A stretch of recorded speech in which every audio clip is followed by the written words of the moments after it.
Happy New Year! On Monday, I watched the pilot episodes for two television series. Both had been released this week, both on HBO Max. Both showrun by critically acclaimed and lauded writers who had every reason to see their latest projects soar to success. But if you've solved this mystery by now, you likely already know that isn't the case. If you haven't figured it out, let me amend my first statement to be a bit more accurate. For one show, I was enthralled, enthusiastic, open to the upfront exposition and hand-holding that is so often required in a pilot episode. I was immersed in the world being presented and attached to the characters inhabiting it. For the other, I was tired.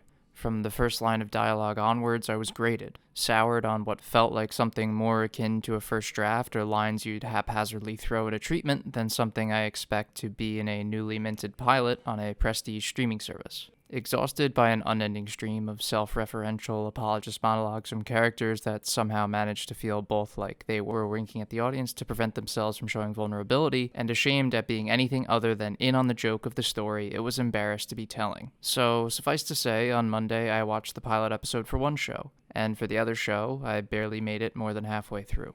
The show I finished, and the show I enjoyed from its opening line of dialogue to its final needle drop, was The Last of Us. The show I simply could not bother to give away any more of my time to was Velma. And while I had initially intended to make a review about The Pale Blue Eye this week, the juxtaposition of these two pilots was more interesting to me than yet another impassioned rant about how much I love mysteries. I am sure repeat viewers on this channel now feel spared, at least. I'll try to keep this review of the two shows as brief as possible. The soul of wit, as a foolish advisor to a king might say. So what worked in The Last of Us? I mean, immediately there was a lot that could throw somebody off. We open on an extended exposition sequence, one that carries on for what may be far too long for a few people. One that is absolutely an information dump by nearly every definition of the term. But it is a scene that works. It hits every mark it intends to. Craig Mazin is a writer inspired by his source material, one who worked with Naughty Dog, worked with the game's original writers, to bring this award-winning game's story to the screen for so many people. And it's because of this deep passion and affection for his source material that he can adapt it so well. The pilot of The Last of Us is not a perfect recreation of the game. It takes some liberties where necessary, changing things like the method of infection or even Joel's history to meet the needs of its audience. But the core is still there. The fear of this nigh unstoppable infective force is brought across in crystal clear terms thanks to the opening scene. This fear is then used as a sort of rotted carrot on a stick, something to put newcomers and those familiar with the game on the same playing field from the first moment. We're all waiting for this ticking time bomb to go off, wondering who is going to get caught in its fiery explosion.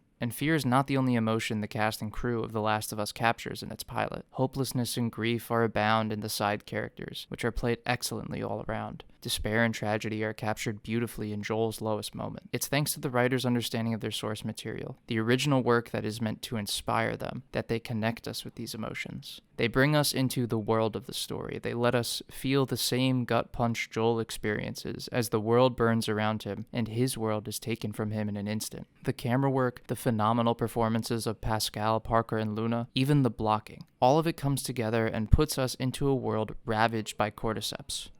There's one moment where you truly become a part of the story.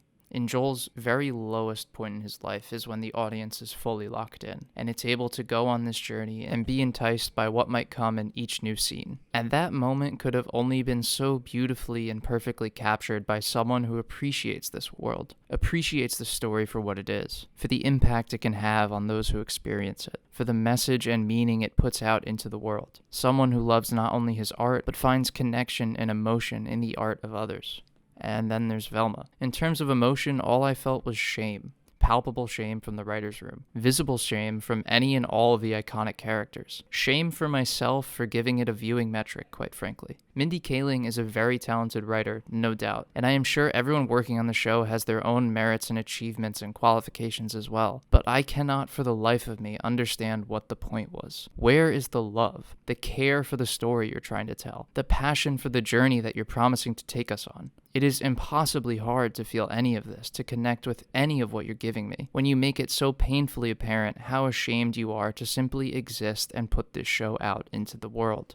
Sure, Scooby-Doo isn't necessarily some nuanced and complicated property. It may not carry the secrets of life itself or even be the most modern in terms of its typical structure or its sense of humor. But what it is with pride. It is with heart. It is with love. And at certain points, the shame I was feeling felt so far from love that it appeared to mimic more so contempt for Scooby-Doo. If you're so embarrassed to be writing about these characters, why are you here? Why am I here? Why am I listening to scene after scene where the show is speaking directly to me, calling out all of its own tropes as they're happening, as if it's supposed to make me sympathetic to the characters you want me to care about? Self-referential meta-writing styles can be good in doses, but this is far too much.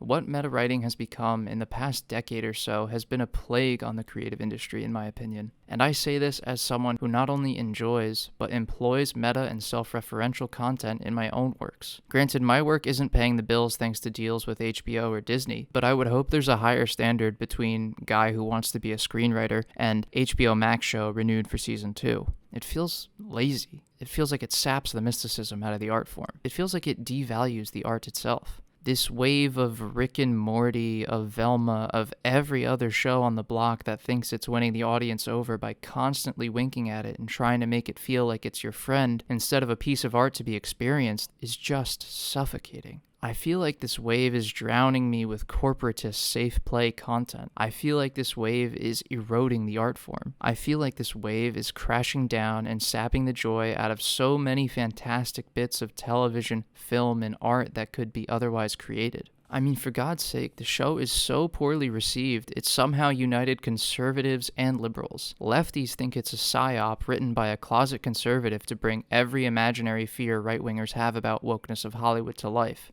Republicans are rightfully losing their mind because their worst nightmare has manifested without cause, and it's almost as bad as they imagined it would be. It's insane, it's painful, and it's not something I want to talk about anymore. So I won't. Don't watch Velma.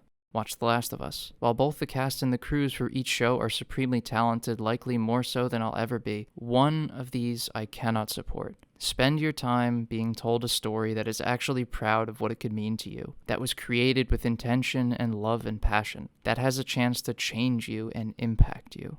Don't experience a product that wants to make money. Experience art that tries to be beautiful. Until next time.